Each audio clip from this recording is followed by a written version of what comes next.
West Asia has had a busy week. First, Joe Biden landed with a to-do list. He made a mess of it and returned empty-handed. Then Vladimir Putin went to Iran. He played his cards better than Biden and he's returning with some big wins to Moscow. Putin secured a strategic partnership plus an energy deal. And that's something that Biden too came for, remember. He wanted an oil deal, but the Saudis refused. Putin, on the other hand, landed a $40 billion oil deal. And the big picture does not look good for Washington, D.C. Russia is far from being isolated, let alone being defeated. It is forging new partnerships. With Iran, Putin is creating a new anti-America axis. How will this help Russia? What impact will this have on West Asia and the world? And what role will Turkey play in this new game? We'll discuss all of this in the next few minutes. Starting with what Putin got from his visit to Iran. He made some significant breakthroughs. Let's tell you about the two big announcements that were made. Number one, Iran has backed Russia's invasion of Ukraine. Unlike China, Iran is not being cautious. It is not mincing its words. It has offered its full support to Putin. Let me tell you what Iran's Supreme Leader Ayatollah Ali Khamenei told Putin, and I'm quoting, "War is a violent and difficult issue, and the Islamic Republic is in no way happy that civilians get caught up in it. But concerning Ukraine, had you not taken the initiative, the other side would have taken the initiative and caused the war." The other side here being the NATO. So what Iran is saying is this: if Russia had not started the war, the NATO would have.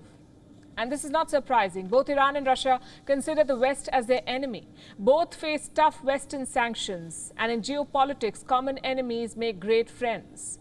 The West has isolated both Iran and Russia. So Iran and Russia are now natural allies. Iran is supporting Russia's war on Ukraine. It has also struck a major oil deal with Russia, a deal worth $40 billion. It was signed during Putin's visit. What does the deal entail?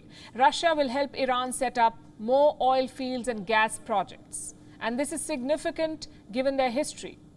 Remember, Russia once colonized parts of northern Iran. Today, they've become strategic partners with an oil deal and possibly an arms deal too. The US says Russia wants to buy Iranian drones. The leaders did not mention it yesterday, but reports say Russia is seriously pursuing this deal, the drone deal with Iran. There is talk of a treaty on strategic cooperation. Tehran and Moscow want to further their relationship on three levels: regional affairs, security, and economics. Moving away from the use of the dollar is a priority for both sides. Russia and Iran could build their own banking mechanisms. So Putin has a lot to look forward to when it comes to Iran. We cannot say the same for Turkey, though. Why Turkey? Because their president was also in Tehran. We told you about the tripartite meeting yesterday. Erdogan also separately met the leaders of Russia and Iran. Putin's meeting with Erdogan was frosty, to say the least. Take a look at these images. This video is going viral.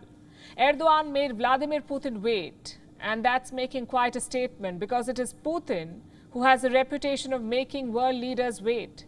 Erdogan turned the tables on him. He made Putin wait for 50 seconds, which does not sound like very much. But the world can't stop talking about it, also because Putin himself looks so uncomfortable waiting. He was not prepared for this. Look at him. Journalists from around the world were in this room. As Putin waited for Erdogan, he stood in front of the chairs awkwardly, shifting his weight and fidgeting. And Putin's face, in fact, said it all. The cameras caught every bit of it. The journalists there zoomed in when Putin twitched his mouth. The impatience was evident. Now look at what happened when Erdogan turned up.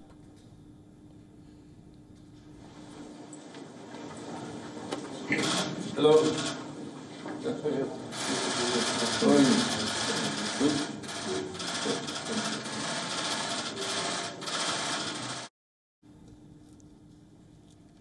A cold reception. What about the meeting? It yielded mixed results. Turkey has been mediating between Russia and Ukraine. Erdogan is trying to lift the blockade on Ukrainian wheat exports. There is some progress on that front, and Putin thanked Erdogan for that.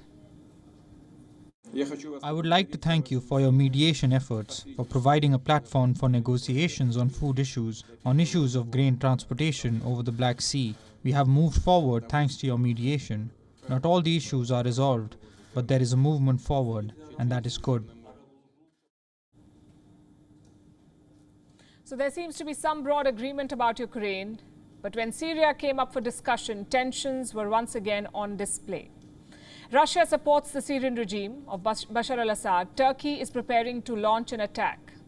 Later, Putin and Erdogan joined Iranian President Raisi for a trilateral meeting. And like I said, Turkey is planning a new military offensive in Syria.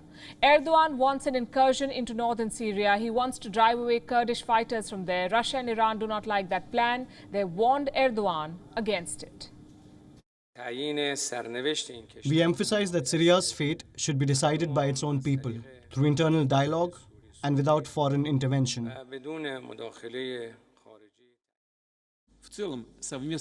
I'm confident that our countries will continue to practically reinforce the cooperation on complete liquidation of remaining hotbeds of international terrorism at the Syrian territory. It is necessary to end forever the presence of ISIS and other extremist groups in Syria. What about Erdogan? The Turkish president is not backing down. He wants both Iran and Russia to support his offensive in Syria.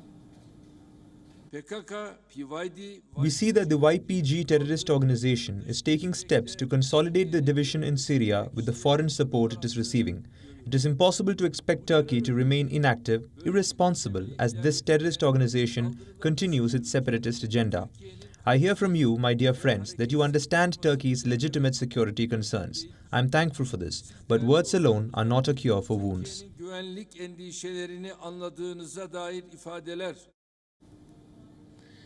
Erdogan is talking about Turkey's legitimate concerns. Iran and Russia are also united in their concerns. They're creating a new axis, a new power center, which makes the chessboard in West Asia very interesting. Now listen to this carefully. Israel and Saudi Arabia are coming closer, but Israel and Iran are sworn enemies. Saudi Arabia and Iran have been enemies, but they're beginning to talk. Russia and Saudi Arabia are partners. And now Russia and Iran are also partners.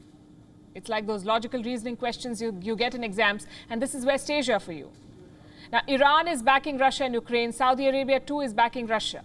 The Saudi foreign minister has spoken out. He has said that Russia is, quote-unquote, an integral part of OPEC+. That's the global alliance of major oil exporters, OPEC+. Riyadh says that without Russia, it would be impossible to ensure a steady oil supply. Where does that leave the US? Isolated, at least in this region. Biden wanted to make Putin a pariah, but in this part of the world, he seems to have lost both Saudi Arabia and Iran. Putin has won this round. WION is now available in your country. Download the app now and get all the news on the move.